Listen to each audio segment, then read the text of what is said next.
வணக்கம் நண்பா. இந்த வீடியோ நீங்கள் ராத்திரி இருட்டில் பார்த்துட்டு இருக்கீங்கன்னா தயவு செஞ்சு லைட் ஆன் பண்ணுங்க.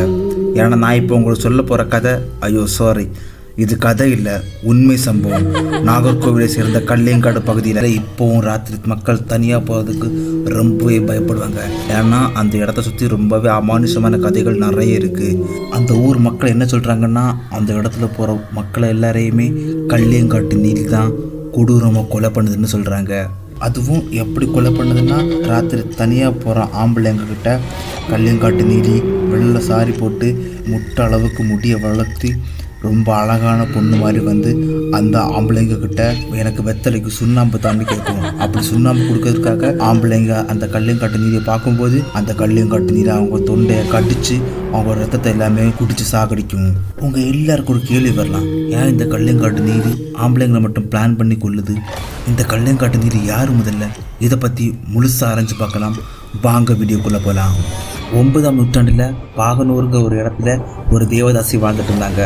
அவங்களோட பேர் தான் கார்வேணி. இந்த கார்வேணி ரொம்பவே அழகாக இருப்பாங்க. இந்த கார்வேணிக்கு ஒரு பொண்ணும் பையனும் இருந்தாங்க. அந்த பொண்ணோட பேர் அல்லி, அந்த பையனோட பேர் அம்பி. அந்த அல்லிங்கிற பொண்ணு அந்த ஊர்லேயே ரொம்ப அழகாக இருப்பாங்க. அழகுனா ரொம்ப அழகாக இருப்பாங்க. அந்த காலத்து புக்கில் என்ன போட்டிருக்குன்னா, முட்டளவு முடியோட வெண்மையான நிறத்தில் அழகுக்கே அழகாக ரொம்பவே அழகாக இருப்பாங்கன்னு அந்த காலத்து புக்கில் எழுதியிருக்காங்க. ஸோ ஆனால் இந்த அல்லி இவ்வளோ அழகாக இருக்கும்போது அதே மாதிரி அந்த ஊரில் உள்ள இளைஞர்கள் எல்லாருமே இந்த அல்லி பின்னாடி தான் சுற்றிக்கிட்டே இருப்பாங்க. ஆனால் அல்லி யாரையுமே மைண்டே பண்ண மாட்டான். ஏன்னா அல்லியை வந்து சின்ன வயசுலேருந்தே அவங்க அம்மா வந்து யாரு கூடயும் பேச விடாமல் பழக விடாமல் ரொம்பவே செக்யூராக வளர்த்துட்டு இருந்தாங்க. அல்லி இந்த உலகத்தில் பேசுகிற ஒரே ஆண் யாருன்னா அவரோட தம்பி அம்பி கூட மட்டும்தான் அல்லி பேசுவான். பட் ஆனால் அல்லி வந்து ஆத்மீகத்தில் ரொம்பவே இன்ட்ரெஸ்ட் ஆனவா. ஸோ அவள் அடிக்கடி கோயிலுக்கு போவா, பக்தியாகவே இருப்பாள். அப்படி இருக்கும்போது தான் ஒரு நாள் நம்ம அல்லி கோயிலுக்கு போகும்போது அங்கே புதுசாக ஒரு பூஜாரி வந்தார். அவரோட நேம் தான் நம்பி. இந்த கதையில் பேர்கள் எல்லாமே ஒரே மாதிரி இருக்கிற மாதிரி இருக்கும். ஸோ நீங்கள் அதை கொஞ்சம் தெளிவாக மைண்ட் வச்சுக்கோங்க. ஸோ அடுத்து நம்ம கதைக்குள்ள போகலாம். அல்லியை பார்த்து அந்த பூஜாரி அல்லியோட அழகை பார்த்து மயங்கி ஒரு அல்லி மேலே காதல் வயப்பட்டார். அப்படியே அல்லியும் டெய்லி கோயிலுக்கு போகிறதுனால டெய்லி அல்லி கிட்ட பேச ட்ரை பண்ணி போக போக அவங்க ஃப்ரெண்ட்லியாக பேச ஆரம்பித்தாங்க. அப்படி பேசி அந்த பேச்சு ஒரு டைமுக்கு அப்புறம் காதலாக மாறுச்சு. இந்த காதல் கடைசியில் ஒரு நாள் அல்லியோட அம்மா கார்வேணிக்கு தெரிய வந்தது. ஆனால் கார்வேணி முதல்ல ஒத்துக்கவே இல்லை. ஏன்னா தன் பொண்ணை எவ்வளோ செக்யூராக வளர்த்தாங்க. பட் ஆனால் அந்த பொண்ணு இன்னொரு பையனை காதலிக்குன்னு சொல்லும்போது கார்வேணி ஃபர்ஸ்ட் அதை ஒத்துக்கவே இல்லை. ஏன்னா ஆப்வியஸாக அந்த ஊர்லேயே அல்லி தான் ரொம்ப அழகான பொண்ணு. அது மட்டும் இல்லாமல் அல்லி ரொம்ப பணக்கார பொண்ணு. அல்லி உடம்புல எப்போதுமே அழகைகள் இருந்துகிட்டே இருக்கும். கார்வேணி என்ன நினைச்சாங்கன்னா, நம்பிங்கிறவங்க வந்து அல்லியோட அழகையும் அல்லியோட காசுக்காக மட்டும்தான் அல்லியை காதலிக்கிறான்னு அல்லியோட அம்மா கார்வேணி ரொம்பவே நம்பி இருந்தாங்க. பட் ஆனால் அல்லி ரொம்ப ஸ்ட்ராங்காக இருக்கிறனால ஒரு கட்டத்துக்கு அப்புறம் கார்வேணி அவங்க காதலுக்கு ஓகே சொல்லிட்டாங்க. ஓகே சொல்லி நம்பி அல்லியோட வீட்டுக்கு கல்யாணம் பண்ணி வந்துட்டான். உங்களுக்கு ஒரு டவுட் வரலாம், என்னடா நம்பி அல்லியோட வீட்டுக்கு வரான்னு சொல்லிட்டு. நம்ம ஊரெல்லாம் அப்படி இல்லையே, பொண்ணு தானே பையன் வீட்டுக்கு போவாங்க. பட் ஆனால் முந்தைய காலத்தில் அப்படி இல்லைங்க, பையன் தான் பொண்ணு வீட்டுக்கு வரலாம். அப்படி நம்பிங்கிறவங்க வந்து அல்லியை கல்யாணம் பண்ணி அல்லியோட வீட்டில் வாழ்ந்துட்டு இருந்தாங்க. அப்படி இருக்கும்போது ஒரு நாள் அல்லியும் ப்ரெக்னென்ட் ஆகிறா. காலம் போகுது, ப்ரெக்னன்சி 7 மந்த் வரைக்கும் போகுது. அப்படி இருக்கும்போது தான் ஒரு நாள் எதர்ச்சியாக அல்லியோட அம்மா கார்வேணி நம்பியை பார்க்க போகும்போது நம்பி வேறொரு பொண்ணு கூட தொடர்பு இருந்தாங்க. இந்த காட்சியை பார்த்த அல்லியோட அம்மா கார்வேணி ரொம்பவே ஷாக் ஆகிட்டாங்க. என் பொண்ணை இவன் இவ்வளோ நாள் ஏமாத்திட்டா இருந்தா அப்படின்னு நினச்சிட்டு அல்லியோட அம்மா ரொம்பவே மனசு உடைஞ்சு அழுதாங்க. அந்த கண்ணீரோட அல்லியோட அம்மா கார்வேணி போய் அல்லிக்கிட்ட போய், இப்படி உன் ஹஸ்பண்ட் இன்னொரு பொண்ணு கூட தொடர்பில் இருக்கிறத நான் பார்த்தேன்னு சொல்லும்போது அல்லி அதை நம்பவே இல்லை. அல்லியோட காதல் அவள் கண்ணை மறைச்சிருச்சு. கார்வேணி எவ்வளோ சொல்லி அல்லி கேட்கவே இல்லை. ஏன்னா அல்லி மைண்டில் ஃபுல்லாகவே நம்ம அம்மா ஃபஸ்ட்டே நம்ம காதலுக்கு எதிரியாக தான் இருந்தாங்க. இப்போ நான் ப்ரெக்னென்ட் ஆனப்புற கூட இன்னும் அவங்க இந்த காதலுக்கு எதிரியாக தான் இருக்காங்க அப்படின்னு கார்வேணியை அல்லி பில்லியாகவே பார்த்துட்டு இருந்தா. ஸோ அல்லி அதை நம்பாமல் அல்லி கோவத்தில் அவங்க அம்மா கூட சண்டை போட்டு நம்பியை கூட்டிகிட்டு நான் இனிமேல் இந்த வீட்டில் இருக்க மாட்டேன்னு சொல்லிட்டு வேறு ஊருக்கு ட்ராவல் பண்ணி போனான். அப்படி ட்ராவல் பண்ணி போகும்போதே அல்லி அவளோட நகைகளையும் கொண்டு தான் போனான். போகிற வழியில் நம்பியும் அல்லியும் ட்ராவல் பண்ண கலைப்பில் ஒரு இடத்துல ரெஸ்ட் எடுக்கலான்னு சொல்லிட்டு ஒரு கல்லுக்கு பக்கத்தில் போய் உட்காந்து ரெஸ்ட் எடுத்தாங்க. உட்காந்து ரெஸ்ட் எடுக்கும்போது நம்பியோட மடியில் அல்லியை படுக்க வச்சு நம்பியும் அல்லியை தூங்க வச்சுட்டு இருந்தான். இதை பார்க்கும்போது என்ன அழகான காதல் கதை, கணவன் மனைவியை மடியில் வச்சு தூங்க வச்சுட்டு இருக்கான்னு நினைப்போம். அப்படிதான் அள்ளியும் நினைச்சா. நம்ம மேலே நம்ம கணவனுக்கு ரொம்ப இஷ்டம் அப்படின்னு நினைச்சிட்டு அவளும் ஏமாந்துட்டு இருந்தா. அப்படி கணவன் மடியில் கடந்து தூங்கிட்டு இருந்த அள்ளிக்கு சில நிமிடங்கள்ல ஒரு ஷாக் வந்துச்சு. என்னன்னா, தான் மடியில் படுத்துட்டு இருந்த தான் மனைவியோட தலையிலேயே நம்பி பெரிய கல்லால் இடிச்சு அள்ளிய ரத்தம் சொட்ட சொட்ட சாகடிச்சான். இந்த சாவு வழியில அள்ளி கதறி கூப்பிட்டான். அந்த கதறல் சத்தம் ரொம்ப தூரத்தில் இருந்த அள்ளியோட தம்பி அம்பியோட காதுலையும் கேட்டுச்சு. அம்பி தன் அக்கா கதற சவுண்டை கேட்டு ஓடி வந்து பார்க்கும்போது இங்கே ஆல்ரெடி தன் அக்கா இறந்த நிலையில் காணப்பட்டா.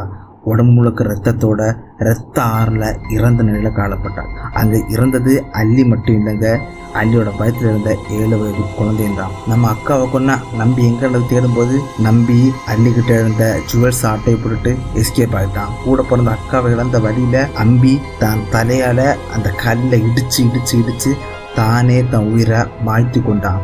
இந்த செய்தியை கேட்ட அவங்க அம்மா கார்வேணி வந்து பார்க்கும்போது தான் பெற்ற 2 பிள்ளைங்களும் இறந்த நிலையில் காணப்பட்டாங்க. தான் ஆசையாக வளர்த்த 2 குழந்தைகள் சாவ காரணம் இந்த நம்பிதான்னு தெரிஞ்ச கார்வேணி. அந்த நம்பிய கார்வேணி ஒரு சாபம் விட்டா. அந்த சாபம் சில நாட்கள்லே நம்பியோட உயிரையும் மாய்த்தது. இவ்வளோதானா இவங்களோட ஃப்ளாஷ்பேக்குன்னு கேட்டால் அதுதான் இல்லை, இப்போ இந்த ஸ்டார்ட்டே ஆயிருக்கு. இங்கே இறந்த அள்ளியும் அம்பியும் மறுபிறவி எடுக்கிறாங்க. அதுவும் எங்கன்னா நம்ம சோழ வம்சத்தில் சோழ அரசனுடைய பிள்ளைகளாக மறுபிறவி எடுக்கிறாங்க. அப்படி மறுபிறவி எடுத்த அள்ளி அம்பியோட நேம் தான் நீலன் நீலி. அவங்களும் வளர்றாங்க. வளர்ந்து 10 வயசு ஆகுது. அந்த டைமில் அந்த ஊரில் இருக்கிற விவசாயிகளோட ஆடு மாடுகள் எல்லாருமே ராத்திரி ஏன்னா காணாமல் போகுது. காலமாக பார்க்கும்போது அந்த ஆடு மாடுகள் எல்லாமே இறந்த நிலையில் இருக்குது. அதுவும் எப்படி இறந்த நிலையில் இருக்குன்னா, அந்த ஆடு மாடுகளோட சதை மட்டும்தான் இருக்குது, உள்ள ரத்தமே இல்லை. அப்போது அந்த ஊர் மக்கள் எல்லாருமே ரொம்பவே பயப்பட ஆரம்பித்தாங்க. எப்படி இந்த ஆடு மாடுகளோட ரத்தத்தை யார் உறிஞ்செடுக்கிறா அப்படின்னு பயந்து அந்த ஊரில் உள்ள பூஜாரிகளை கூப்பிட்றாங்க. அந்த பூஜாரிகளும் பூஜை பண்ணி பார்க்கும்போது தான் தெரிஞ்சிச்சு, அந்த ஆடு மாடுகளுக்கு உள்ள ரத்தத்தை ராத்திரி உறிஞ்சு குடிக்கிறது எக்ஸின்னு அவங்களுக்கு தெரிஞ்சுது. இது எந்த எக்ஸி, யார் இந்த எக்ஸி அப்படின்னு மேலும் அவங்க பூஜை பண்ணி பார்க்கும்போது தான் அவங்களுக்கு ஷாக்கான இன்ஃபர்மேஷன் கிடச்சிது. அந்த எக்ஸி நீலனும் நீலியும் தான். அதாவது போன ஜென்மத்தில் இறந்த அள்ளி அம்பி. போன ஜென்மத்தில் அவங்க இறந்து இந்த ஜென்மத்தில் நீலன் நீலி உடம்புல எக்ஸியாக இருக்காங்க. அவங்களுக்குள்ளே இருக்கிற அந்த இரத்த தாகம்தான் அந்த ஆடு மாடுகள்லாம் கொன்று அந்த ரத்தத்தை எல்லாம் குடிச்சிட்டு இருக்காங்க.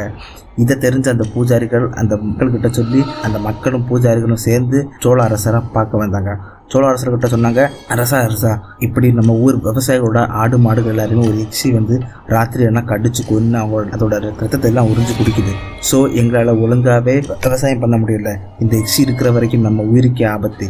இந்த எக்ஸியை எப்படியாவது அழிக்கணும் அப்படின்னு அரசர்கிட்ட கேட்குறாங்க. அரசரும் கண்ணை மூடிட்டு சரி அந்த எக்ஸியை அழிச்சிருங்க அப்படின்னு ஓப்பனாக சொல்லிடுறாரு.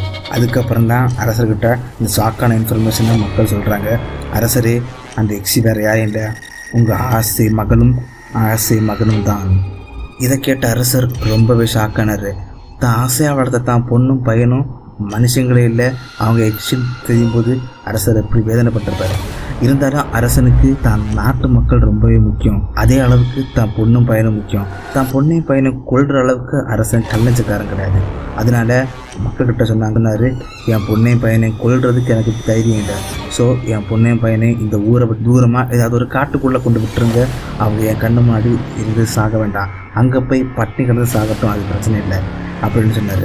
இதை கிட்ட மக்களும் அந்த நீலையும் பிடிச்சிட்டு போய் நாகர்கோவிலை சேர்ந்த கல்லியங்காடுங்கிற ஒரு காட்டுக்குள்ளே கொண்டு போய் விட்டாங்க. அந்த காட்டில் போனதுக்கப்புறம் தான் அவங்களோட வேட்டை ஸ்டார்ட் ஆகுது. அந்த காட்டு மிருகங்களையும் அடித்து கொன்று ரத்தத்தை குடிச்சிட்டு இருந்தாங்க. அந்த சுச்சுவேஷனில் தான் ஒரு நாள் எதர்ச்சியாக அள்ளியோட ஹஸ்பண்ட், அதாவது அள்ளியை கொன்ன அள்ளியோட ஹஸ்பண்ட் அந்த வழியாக பிரயாணம் பண்ணி போனான். இதை தெரிஞ்ச நீலி தன்னை கொன்ன தன் ஹஸ்பண்டை பழி வாங்கணும்னு முடிவு பண்ணி அவன் பின்னாடியே மாறுவேஷமாக வேற ஒரு அழகான பொண்ணோட ரூபத்தில் அவன் பின்னாடியே போய் அவனை செடியூஸ் பண்ண ஆரம்பித்தா. அதாவது மெல்ல அவங்ககிட்ட பேச்சு கொடுக்க ஆரம்பித்தா. பேச்சு கொடுத்து, நான் தனியாக தான் இருக்கிறேன், என் வீட்டுக்கு வரையா, என் வீட்டில் உனக்கு நான் தண்ணி தரேன், சாப்பாடு தரேன் வான்னு கூப்பிட்டான். பட் ஸ்டார்டிங்கில் அள்ளியோட ஹஸ்பண்டு அந்த பொண்ணை பார்த்து நம்பினாலும் போக போக அவனுக்கு அவன் மேலே டவுட் வர ஆரம்பிச்சிருச்சு. அதனாலே அவன் அவளை அவாய்ட் பண்ணி அங்கே எஸ்கேப் ஆக ஆரம்பித்தான். பட் ஆனால் நீலியோ அவ்வளோ சீக்கிரமாக இவனை விடுறதா இல்லை. மறுபடியும் நீலி வந்து அந்த ஊரோட விவசாய பொண்ணு மாதிரி மாறுவேஷமாயி அந்த ஊர் மக்கள்கிட்ட சொன்னா, இது என் ஹஸ்பண்ட் தான், என் மேலே கோவத்தில் என்னை விட்டுட்டு போகிறாங்க, என்ன என் ஹஸ்பண்டை சேர்த்து வைங்கன்னு அந்த ஊர் மக்கள்கிட்ட சொன்னான். பட் ஆனால் நம்பியோ இல்லை இவன் போய் சொல்கிறா, இவன் என்ன கொல்ல பார்க்குறா அப்படின்னு சொன்னாலுமே அந்த ஊர் மக்கள் யாருமே நம்பலை.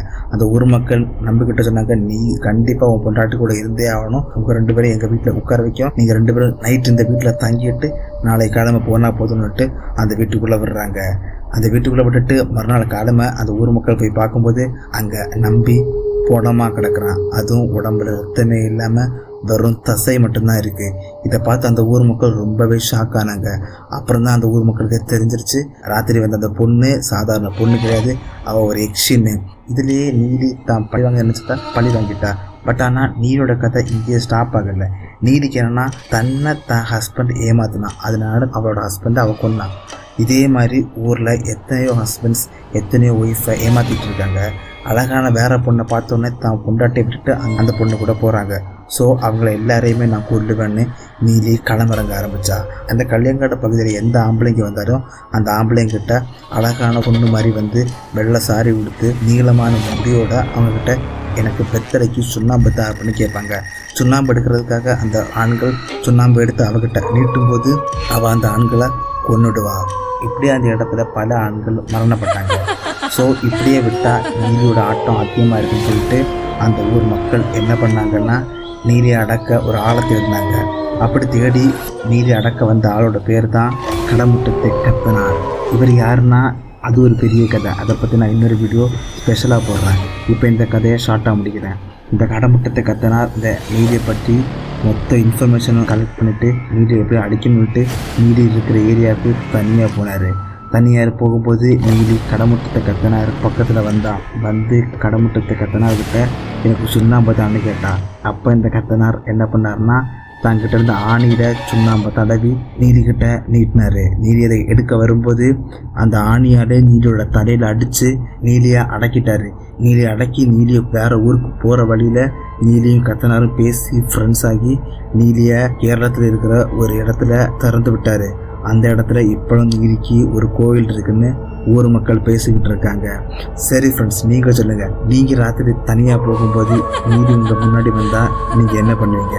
பயப்படுவீங்களா இல்லை என்ன பண்ணுவீங்க? உங்களோட ரியாக்ஷன் என்னன்னு கமெண்டில் அதை நீங்கள் போஸ்ட் பண்ணுங்கள். இதே மாதிரி மேலும் நீங்கள் ஹாரரான மற்றும் மிஸ்ட்ரியான விஷயங்களை பற்றி தெரியணும்னா நம்ம சேனலை லைக் பண்ணி சப்ஸ்கிரைப் பண்ணுங்கள். மறக்காமல் அந்த பெல் பட்டனை அமைக்கிடுங்க. வாட்டா கைஸ்.